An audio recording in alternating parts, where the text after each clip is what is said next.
Hello, I am back with another podcast. For a few weeks, I had a very hectic schedule, so I could not do it, but we are back in action.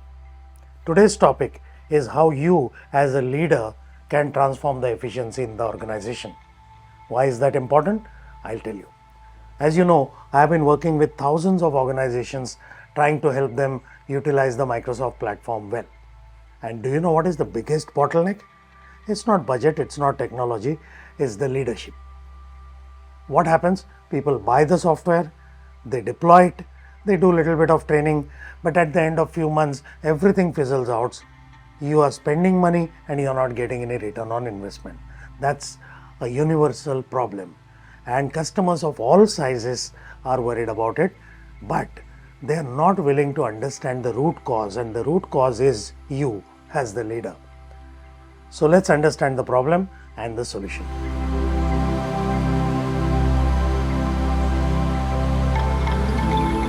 As a leader, what is your job? To maximize customer value, to maximize stakeholder value, and to drive growth. Whatever you are, whichever industry, this is common.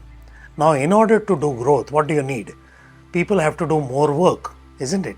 Yes, if you want to increase production, you give more raw material, that's okay.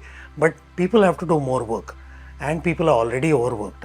So, if you have a tight growth target and same number of people, they are going to do more work on a day-by-day basis.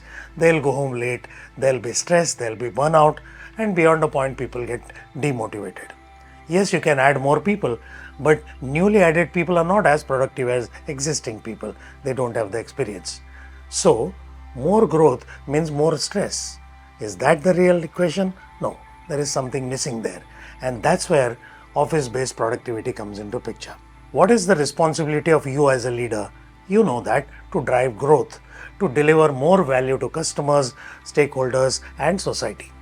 Of course, you are finding strategies to do that all the time. But remember one thing, when there is growth, people have to do more work, isn't it? Now, more work means more time, and then people go home late, there is stress, there is burnout, there are a lot of side effects. If you have an ambitious growth target and you are not really increasing the number of staff, this is bound to happen, which is not good for anybody. That growth may also be short-lived, if at all it happens. So the solution is how to get more work done from the same people without burning them out, with them going home on time or early. And that magic bullet, yes, it is a magic bullet, is Microsoft 365. How to maximize value from the platform, how to convert features into business benefit, we have already covered in another podcast. Here is the link. But having done that, the question which always comes at the end of it is, whose responsibility is it to convert potential benefits into actual benefits? Now, if it is any business investment, then that responsibility is clear. I'll give you an example. Let's say you're into manufacturing and you have machinery which produces 1,000 pieces a day, and your demand has increased and you want to double the capacity. What are you going to do? You're going to buy machinery which produces faster. Now let's say you buy some new equipment which is going to deliver 2,000 pieces per day. Okay, investment is done, commissioning is done. Aren't you going to make sure that it actually delivers 2,000 pieces per day? Because you spend for it, you need to earn from it. That's return on investment. So the person who is in charge of manufacturing obviously knows it is my job to make sure that capacity is reached. In fact, you're not even going to stop at that. You're going to see if some few percent improvement can happen with some optimization. That's the way we look at any investment. But when it comes to Microsoft Office platform, we do not look at it that way. Yes, we decide, IT buys it, finance funds it, and learning and development will do few training programs, but that's about it. It just fizzles out after some time. Remember, you're paying money month on month, but you have no long-term initiative to accrue the benefits from that investment. How is it going to work? So that's where leadership comes into picture. Why? Because as of now, there is nobody responsible for it. You cannot hold IT responsible for people not using a product. It's not their job. You cannot even make learning and development responsible because they also have limited budget. If someone is requesting a training, they will do it.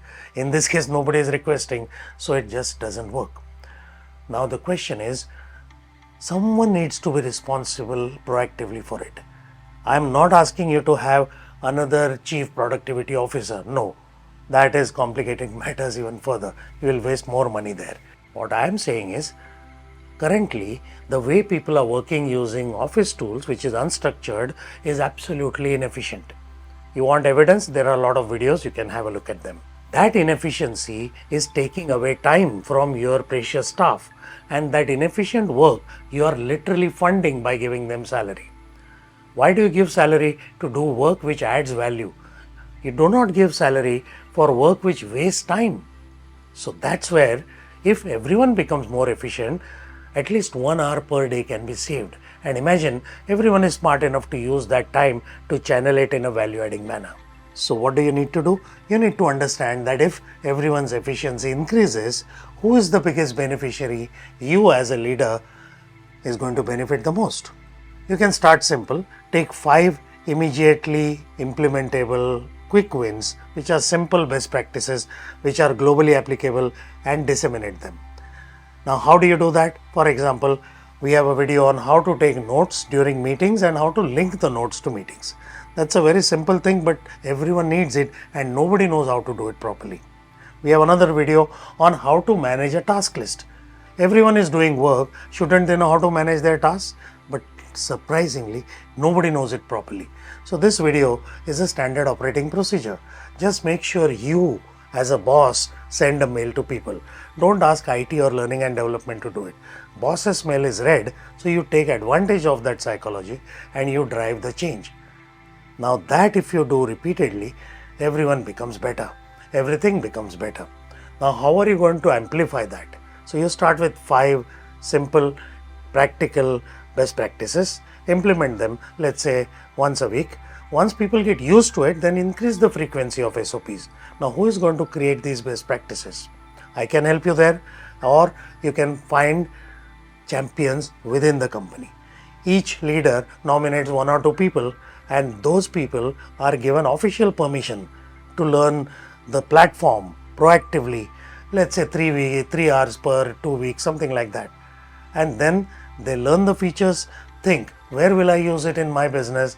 Suggest some standard operating procedures. Now leadership team sits together, top 5 for this month, implement. Like that, if you do on an ongoing basis, you're going to get immediate results, sustained results, and ever improving productivity. With this, saving 1 hour per person per day is a no-brainer. In fact, you can go better. And then you can use that time by channeling it in analytics or other value-adding activities. For example, if a salesperson is wasting time creating reports, that time can be spent more in selling.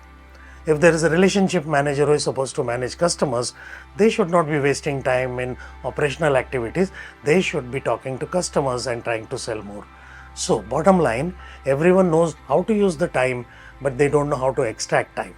And you as a leader can help everyone do that. Now, is it a job only for CEO? No. CEO does not directly control all users. Individual head of the departments are also involved.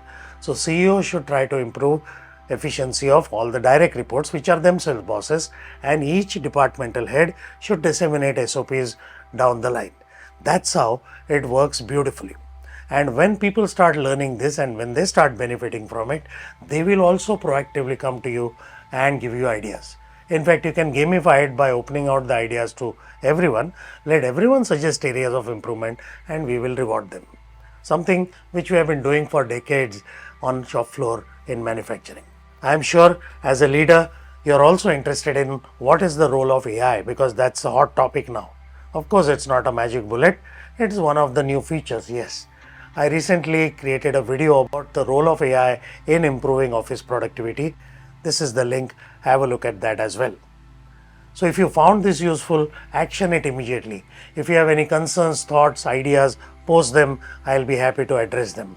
And most importantly, share it with your entire leadership team, your colleagues and your friends. The more people know about it, the more impact it will generate. It has a tremendous amplification potential. It just needs a spark, and that spark could be you. So that's it for now. Thank you.